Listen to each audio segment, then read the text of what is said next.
గత ప్రభుత్వం ఏదైతే 30,000 కోట్లు బకాయిలు పెట్టిందో, హెల్త్ కార్డులు నిర్వీర్యం చేసిందో, పీఆర్సీని రివర్స్ పీఆర్సీ ఇచ్చిందో, డిఏలు మంజూరు చేయకుండా పెండింగ్లో పెట్టిందో, అలాగే హెచ్ఆర్ఏలు ఎడిషనల్ క్వాంటమ్ ఆఫ్ పెన్షన్ను తొలగించిందో, ఈ బాధలన్నిటికీ కొత్తగా ఏర్పడిన కూటమి ప్రభుత్వం ఏదైతే మేనిఫెస్టోలో మాట ఇచ్చారో, ఏదైతే హామీలను మాకు ఇచ్చారో ఈ ప్రభుత్వం ఆ హామీలను నెరవేర్చే దిశగా ఉంటుందని, నెరవేరుతాయని చెప్పి భావించాం.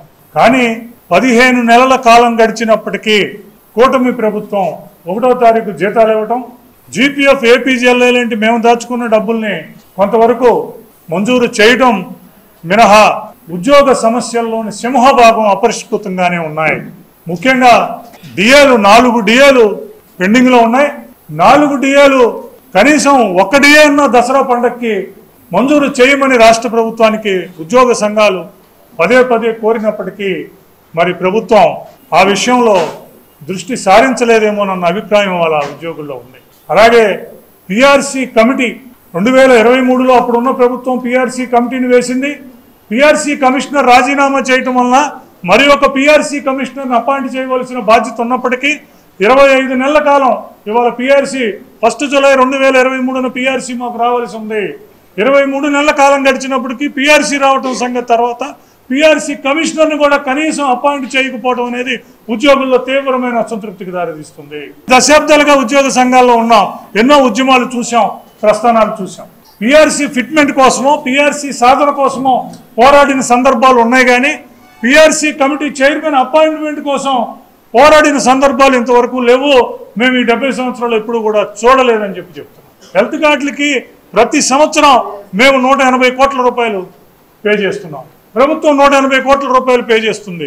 వీటిని హాస్పిటల్స్కి సరిగా చెల్లించకపోవటం, స్క్రూటినీలో కూడా ఒక బిల్లు పెడితే 8 నెలలు 9 నెలలు అయినా కూడా కనీసం అక్కడ డాక్టర్ని స్క్రూటినీ చేసుకోవడానికి అపాయింట్మెంట్ కూడా చేయని పరిస్థితి ఉందంటే ఇవాళ ఉద్యోగుల మీద ఎంత శ్రద్ధ ఉందో తెలుసుకోవాల్సిన పరిస్థితి ఉంది.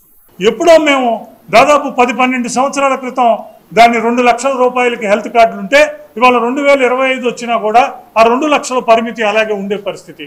ప్యాకేజీ రేట్లు 2017 నుంచి అలాగే ఉండే పరిస్థితి. జాయింట్ స్టాఫ్ కౌన్సిల్ సమావేశం పెట్టినా, చీఫ్ సెక్రటరీ గారికి విజ్ఞప్తి చేసినా హెల్త్ కార్డు మీద ఒక్క అడుగు కూడా ముందుకు పడని పరిస్థితి ఉన్నదన్న విషయాన్ని రాష్ట్ర ప్రభుత్వం దృష్టికి తీసుకెళ్తున్నాం. రాష్ట్ర ప్రభుత్వం వీటన్నిటి మీద దృష్టి పెడుతుందని భావిస్తున్నాం. రాష్ట్ర ముఖ్యమంత్రి గారు ప్రభుత్వాది నేత, అనుభవం గల ఆయన, ఉద్యోగ సంఘాలన్నీ తెలుసు, ఉద్యోగులకు సంబంధించిన సమస్యలన్నీ కూడా పూర్తిగా అవగాహన ఉన్నాయి కాబట్టి ఉద్యోగులకు న్యాయం చేస్తారని చెప్పి ఉద్యోగులందరూ భావిస్తున్నారు. కానీ 15 నెలలైనా ఒక్క అడుగు కూడా వాటి మీద పడకపోవటం అనేది ఉద్యోగుల్లో తీవ్రమైన అసంతృప్తికి కారణమవుతుంది. కనీసం దసరాకైనా డిఏ ఇచ్చే పరిస్థితి లేదా అని చెప్పి ఉద్యోగులందరూ కూడా ఇవాళ ఉద్యోగ ఉపాధ్యాయ కార్మిక పెన్షనర్లు అందరూ కూడా పెద్ద ఎత్తున ఇవాళ రాష్ట్ర ప్రభుత్వం ఇంకా చూస్తున్నారు. అందువల్ల 30,000 కోట్ల బకాయిలను పెడితే అవి సాయంత్రానికో రేపో ఇచ్చేయండి అని చెప్పి అడిగేంత విచక్షణ రహితంగా ఉద్యోగ సంఘాలు లేవు. కానీ మాకు 4 డిఏలు పెండింగ్ ఉంటే రేపు జనవరికి 5వ డిఏ కూడా పెండింగ్ వచ్చినప్పుడు మనం వచ్చినాక 1 డిఏ కూడా ఇవ్వకపోవటం, పీఆర్సీ కమిటీని అపాయింట్ చేస్తే 6 నెలల సంవత్సరం కాల పరిమితి ఉంటుంది. మళ్ళీ అప్పుడు రిపోర్ట్ ఇచ్చినాక పీఆర్సీ సాధన కోసం ముందుకు వెళ్తాం. కానీ పీఆర్సీ కమిటీని అపాయింట్ చేసిన ఆయన రిజైన్ చేస్తే ఆ ప్లేస్లో ఇంకో మనిషిని పెట్టకపోవడం అనేది శోచనీయమైన విషయంగా భావిస్తున్నాం. ఇప్పటికీ కూటమి ప్రభుత్వం, రాష్ట్ర ప్రభుత్వం, అనుభవం గల ముఖ్యమంత్రి గారు వీటన్నిటినీ పరిష్కరిస్తారని చెప్పి చూస్తున్నాం. ముఖ్యంగా హెల్త్ కార్డు విషయంలో ఒక కాల పరిమితి విధించి చీఫ్ సెక్రటరీ స్థాయిలో ఒక కమిటీని నియమించి కాల పరిమితి విధించి హెల్త్ కార్డులు సక్రమంగా మంజూరయ్యేట్లు చూడమని రాష్ట్ర ప్రభుత్వాన్ని కోరుతున్నాం. దీంట్లో రాష్ట్ర ప్రభుత్వానికి ₹1 ఖర్చు అయ్యే పరిస్థితి కూడా లేదు అని చెప్పి తెలియజేస్తున్నాం. కాంట్రాక్ట్ ఉద్యోగులకు ఎన్నిసార్లు చెప్తాం, ప్రభుత్వమే యాక్ట్ 30 తీసుకొచ్చి గత ప్రభుత్వం 11,000 మందిని గుర్తించి, వేలాది మంది ఉన్నారు, 11,000 మందిని గుర్తించి 11,000 మందిని ఆర్ఓఆర్ ఉన్నది, వీళ్ళ క్వాలిఫికేషన్ ఉండాలి, సెలక్షన్ కమిటీ ఉండాలి, ఎగనెస్ట్ శాంక్షన్డ్ పోస్ట్ ఉండాలని పారామీటర్స్ పెట్టి ఈ పారామీటర్స్లో 2014 ముందు అపాయింట్ అయి ఉండాలి అని 11,000 మందిని గుర్తించింది.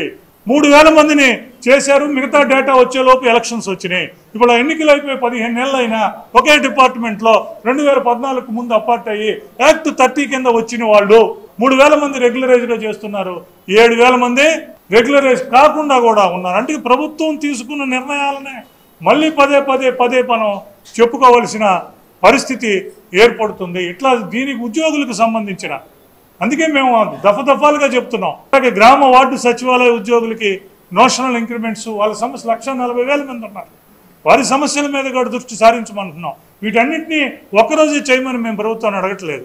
15 నెలల నుంచి ఓపిక పడుతున్నాం, ఒక్కొక్కటి చేసుకుంటూ వెళ్తూ ఉంటున్నాం. ఇవాళ పరిస్థితికి వచ్చినా కూడా చూడకపోవటం అనేది అత్యంత శోచనీయమైన విషయంగా భావిస్తుంది. ఇది ఉద్యోగ ఉపాధ్యాయ ప్రజల పూర్తి అసంతృప్తిని రేకెత్తించే విధంగా మేము భావిస్తున్నాం. 2022, 2023లో ఉన్న రిటైర్ అయిన వాళ్ళకు కూడా ఇవాళ కూడా డబ్బులు రాని పరిస్థితి ఉంది. ప్రభుత్వ రంగ సంస్థలకు, గురుకులాల ఉద్యోగులకు 62 సంవత్సరాలు చేయమని అడుగుతున్నాం. ఈ రాష్ట్రంలో ఎవ్వరు అడగకుండా, ఉద్యోగ సంఘాలు అడగకుండా, ఏమీ చేయకుండా 62 సంవత్సరాలు ఇచ్చింది గత ప్రభుత్వం. కేవలం పదవీ విరమణ, మాకు రావాల్సిన బెనిఫిట్స్ నుంచి 20-25 వేల కోట్లు అవుతుంది కాబట్టి వాటిని తప్పించుకోవడానికి ఇచ్చిన ప్రక్రియ. 8.5 లక్షల మందికి మీరు ఇచ్చి 8,000 మంది ఉన్న ప్రభుత్వ రంగ సంస్థలకు, గురుకుల వాళ్ళకి పని చేయాల్సిన పరిస్థితి ఉన్నది. ఉద్యోగ సంఘాలని, ఉపాధ్యాయ సంఘాలని, రాష్ట్ర జేఏసీని ప్రత్యామ్నాయం వైపు నెట్టవద్దని, పూర్తి బాధ్యత రాష్ట్ర ప్రభుత్వం వహించాలని, మాకు చెప్తున్న సమస్యల మీద పరిష్కారం చేయాలని, దసరా కానుకగా అపరిష్కృతం, మేమేమి పండక్కి డిఏ, ఇంకో డిఏ అని కాదు, అక్కడ 4 డిఏలు పెండింగ్ ఉన్నాయి. అందుకని దసరా కానుకగా డిఏని మంజూరు చేయాలి, పిఆర్సీ కమిటీని అపాయింట్ చేయాలని కోరుకుంటూ